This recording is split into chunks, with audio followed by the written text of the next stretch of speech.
आफ्ताब की माँ है। क्या नाम है आपका? अफसाना खातून। कितना उम्र था उनका? आफ्ताब के 23 साल उम्र है। 23 साल। कब गया था दुबई? दुबई गया था अगले साल 5वां महीना 9 तारीख को। किसके साथ गया था? बहन के देवर के साथ गया था, हमारी बहन के देवर के साथ। एजेंट है गोपालगंज का और देवरिया। हाँ एजेंट के पहचानते हैं और देवरिया बांग्ला का एजेंट है। घटना ये कि आफ्ताब को ले गया, उसके बाद में 3 महीना आफ्ताब काम किया और 3 महीना के बाद में क्या किया ना किया, ले जाने वाला आदमी नशा खिलाया उसके साथ। और बाद में हर कुछ कह के और बाद में आफ्ताब को फुल नशा में कह के और मारपीट वाला मामला में फंसा दिया। और बाद में मार के बिक दिया था। और बाद में क्या किया कि 4 रोज बात को छुपा लिया, छुपा के और घर परिवार में हम लोग को कुछ मालूम नहीं है। 4 रोज के बाद बोल रहा है हम लोग के 11:30 बजे रात के कि आफ्ताब से बात हुआ है, तो हम लोग बोले कि नहीं आफ्ताब से बात तो नहीं हुआ है। उसी दिन के बात कर ले हम लोग, जो आप बात कराए उसी दिन के बात किए हुए हैं। तो आफ्ताब के पता नहीं है हमको, ये तो कहाँ चल गया आफ्ताब। तो साहेबगंज के लड़का है से बोल रहा है कि आफ्ताब को पता ना है, ऐसे काम में नहीं आ रहा है आफ्ताब और नहीं रूमे में जा रहा है, से मालूम चला है से इसको समुंदर में मार के बिक दिया गया है। और बाद में हम लोग के कुछ पता नहीं चला। 20-22 रोज के बाद पता चल रहा है कि आफ्ताब फोन किया, कोई आदमी करवाया, बोला कि हम जेल में हैं, से जेल में है हम बंद, से ऐसा मामला में हम फंस गए हैं। कैसे फंसे हैं हमको खुद मालूम नहीं है, हम बहुत बेहोशी हालत में थे। किस पर शक है? शक भी आप लोग को? हाँ हमको शक है, जो ले गया ना वही ना हमारा लड़का से पैसा कौड़ी ठगता था। वो जब तक नहीं था, अलग अलग था ना, मुजफ्फरपुर पटना के आटे था, जब तक हमारा लड़का ठीक था 3 महीना ठीक काम किया।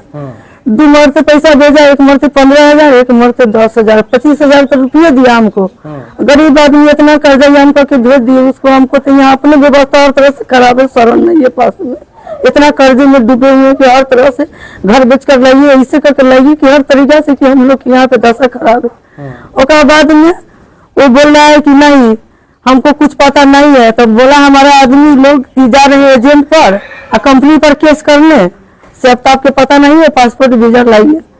तो वो ले जाने वाला क्या बोला है हमारा बहन के देवर की बोलो कंपनी पर एजेंट पर केस करके हमारा पर केस करके आप क्या बिगाड़ लीजिएगा। से जो आफ्ताब घर आने वाला होगा ना तो वहां से जहर के सुइया दे देगा ना, तो एयरपोर्ट पर आते आते आफ्ताब खत्म हो जाएगा। तो धमका दिया हम लोग के, तो हम लोग केस नहीं किए। एजेंट के पास दौड़े गोपालगंज, बोला कि 1 महीना में छोड़ दिया जाएगा, 2 महीना में छोड़ दिया जाएगा, कोई ऐसा घटना नहीं है, चिंता करने की बात नहीं है, तो छोटा मोटा केस है, हो जाएगा, राहत हो जाएगा, चल जाएगा आफ्ताब चल जाएगा। ऐसे करते करते एजेंट की आशा में हम लोग रहे। 1 साल हो गया और 1 साल हो गया, अब 2 महीना से पता चल रहा है कि आफ्ताब के अगले महीना में फांसी की सजा होने वाली है। 2 बच्चा है उसके छोटा छोटा, हम लोग की कोई सहारा नहीं है, बहुत गरीब आदमी है हम लोग। 1 साल से लाइट भी ऐसे ही कटा हुआ है, अंधेरिया में हम लोग घर मोमबत्ती जला के 2 बच्चा लेके कितना कष्ट में हम लोग जी रहे हैं यहाँ पे जिंदगी। क्या नाम है? मेरा नाम शबनम परवीन है। कौन है आप आफ्ताब आलम के? मैं आफ्ताब आलम की वाइफ हूँ। क्या कुछ घटना हुई है? मेरे हस्बैंड जेल में हैं। बिहार सरकार से ये अनुरोध है कि उनको जल्द से जल्द बचाया जाए, हो सके तो अगले महीने में उनको फांसी की सजा भी दी जा सकती है। मेरे 2 छोटे छोटे बच्चे हैं, हम लोग को कोई देखभाल करने वाला नहीं है, हम लोग बहुत गरीब मजदूर आदमी हैं। इतने मजदूर आदमी हैं कि हम लोग के घर में 1 साल से लाइट नहीं है, हम लोग मोमबत्ती से गुजारा अपना करते हैं।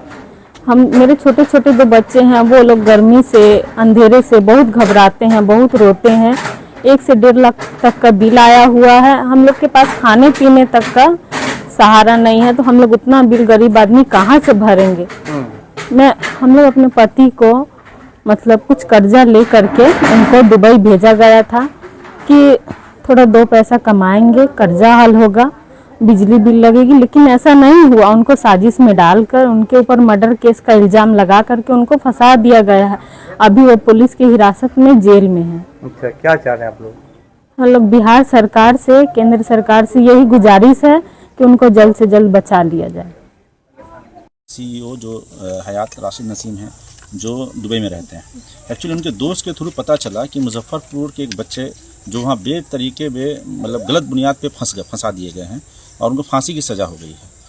तो क्योंकि हमारी कंपनी का जेनिथ में ऑलरेडी जेनिथ के प्रोजेक्ट ऑलरेडी हमारे पास मुजफ्फरपुर में है, तो उनको जैसे ही मुजफ्फरपुर का नाम आया उन्होंने तुरंत मुझे कॉल किया। उन्होंने मुझसे पूछा कि आपके यहाँ का ऐसा सा मामला है और ये बच्चे के बारे में मुझे बताइए सारी बातें।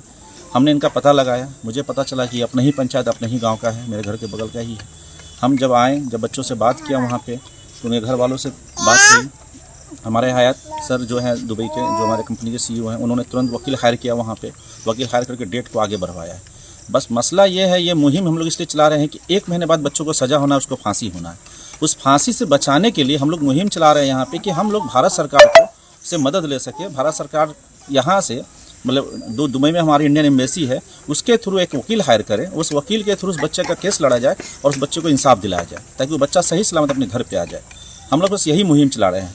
तो इस मुहिम में ये इनकी वाइफ है, आज इनके पास आए, आज पहली बार मिले। छोटे छोटे बच्चे भी हैं, वो खुद बच्चा है, उनकी माँ है, उनके फादर हैं, तो हम लोग उनसे मिलने के लिए आए हैं। बस यही आप लोग सबसे आग्रह है, गुजारिश है कि आप लोग सब इस मुहिम में शामिल हुए कि बच्चों को हम लोग सही सलामत घर वापस लाएं और उनको हम लोग सेफ कर सकें, मतलब सेव आफ्ताब।